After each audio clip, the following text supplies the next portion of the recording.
Hey everybody, it's Jason Blaha here, and today I thought I would chat with you guys about something that I get asked a lot in the comments, and I think it's kind of comical, but I guess it's not because people are genuinely concerned and they're asking, and people overcomplicate this stuff and they think that they need some special way to transition over to a max. Even if I've seen people who are like, well, I've been doing mostly 10 and 12 rep sets.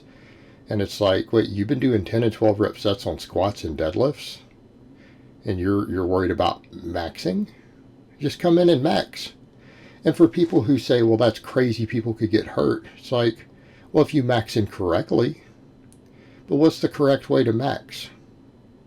You come in calm with no pre-workouts, no stims in your system. So you guys who even like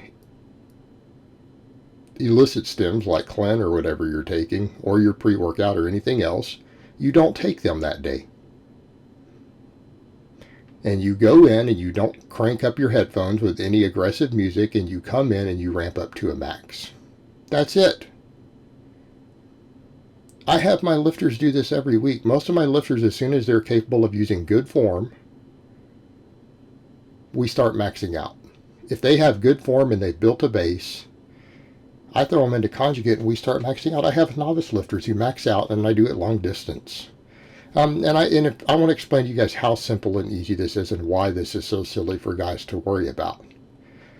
And again, the only guys who should be worried about it are the guys who use pre-workouts and psych themselves up and scream and yell. Like, you're going to get hurt possibly, but anyone else isn't. Like, anyone else, even if they're twice as strong as you, who's never maxed out before, they're not going to get hurt, but you're going to get hurt because you're training like a jackass. And I mean that. You can't max out all the time and train that way. But let me get over to the point. There's people out there who have grandmothers come in and max out early in their training. Okay, I want to make that clear. It's actually approved. It's approved in exercise science studies by the ethics boards to test people's 1 rep maxes. They're like, but that's in a controlled environment. You're telling me that you're so undisciplined as a lifter that you can't walk in and your training is in a controlled environment? I mean, are you like mentally deficient? Are you mentally handicapped? Okay. That's the question I would ask, because you have guys. I'll give you a perfect example of someone I know of out there. Jason Leonards. He has a podcast, and he owns a gym, and he's a full-time trainer. He has all of his people at his gym, all of his clients. I think it's a semi-private facility. They come in and they max out on 4 different exercises throughout the month, I guess. And they track them on a board so that everyone knows what everyone else's maxes are. These are not athletes for the most part. These are housewives. These are grandmothers. These are grandfathers. He's got people in their 50s and 60s and mothers with 3 children who are, 35 years old, who have 3, 4 kids. I mean, this is his client base. And they track their 1 rep maxes on 4 different exercises: squat, bench, deadlift, and I think like the trap bar deadlift with a high handle. So they got 4 big movements. They all max out, and he uploads videos of it all the time. You're telling me that a trainer like this at his private gym can have grandmothers come in and max out, and they don't get hurt, and they test their maxes, and it creates a nice camaraderie and competition between other people because they want to see how the other people are doing at their age and weight and whatever, and where they stack up. All right, so people who are standing there worried that they need to transition to something, no. Come in and max. And what do I mean max? How do we max out? Do I mean just throw the heaviest weight on the bar you think you can lift and just scream and yell and potato flop it up? No.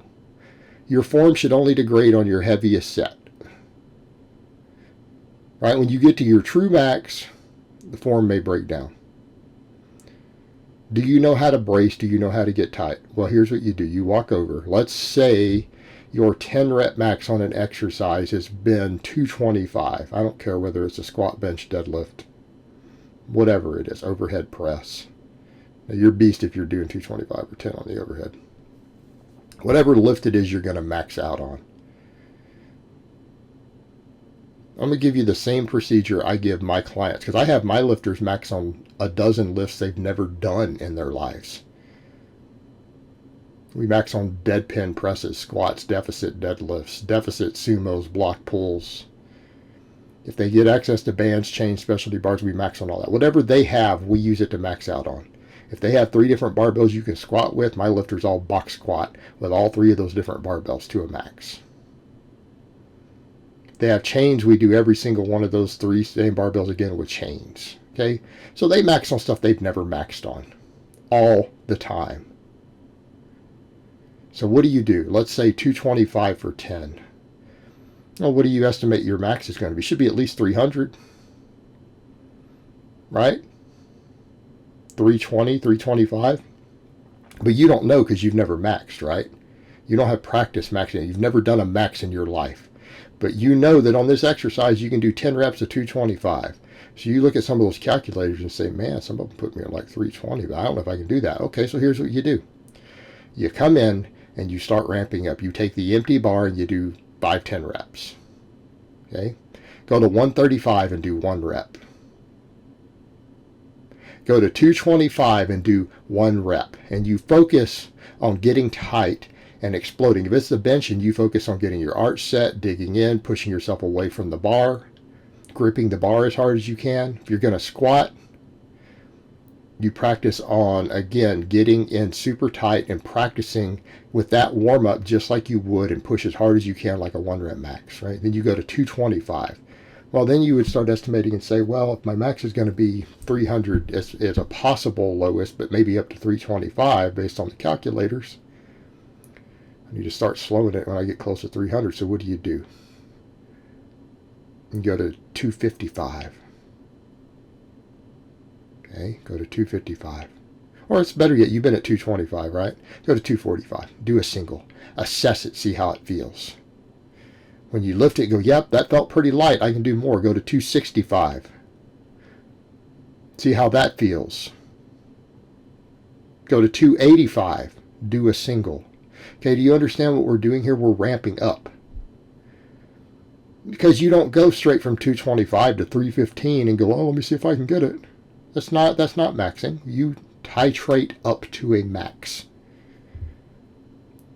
And you learn to get tighter. And in fact, here's what's going to happen. If you've never done a single before, let's say you've never done less than 10 reps in your entire life on any exercise ever. You've been doing 10 to 50 reps on squats, bench, and deadlift for the past 17 years, and you've never done less than 10 reps. Okay. This is what you would do. And you get there and realize, okay, man, 285, it slowed a little bit, but I got into the groove.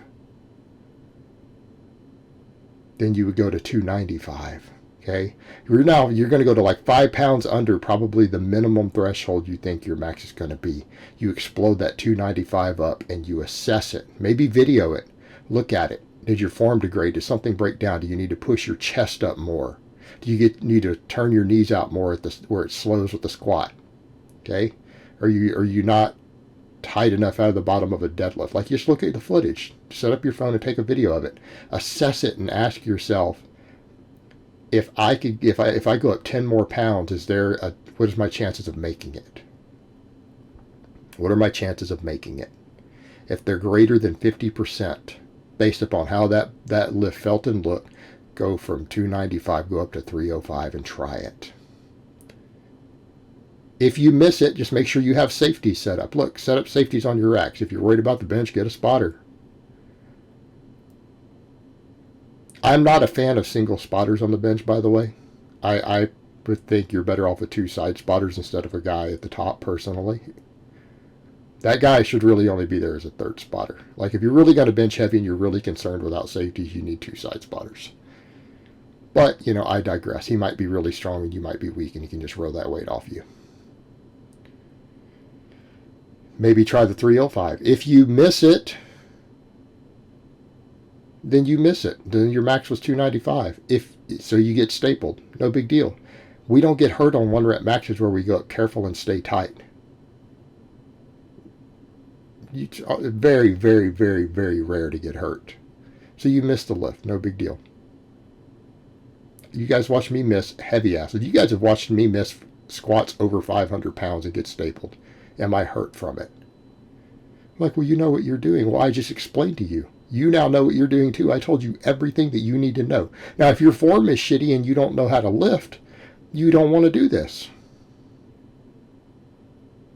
But if you videoed yourself, does your form look decent? Do you know how to brace your core? Do you know how to get tight? Now, I've got clients who've come to me who can't, who are actually lifting some pretty big weights already, and that's scary. But here's what you do then. Take the 305. If you get it and it's grindy and it's hard, and you say, you know what, I don't think I can do 315 after that. Give an honest assessment, because you're not full of stims, you're not full of pre-workout, you're not jamming to Slayer, so you're not going to have some stupid delusion in your head. You assess it, say, okay, how'd that feel? How'd it look? If you know that you have 315, then you go again. And you repeat this process till you get to your max. That's it. That's all you do to transition to a max. That's all you have to do. It's that simple. All right, guys, but that's really all I have to say on that today. I hope it's been informative, and I will talk to you guys next time.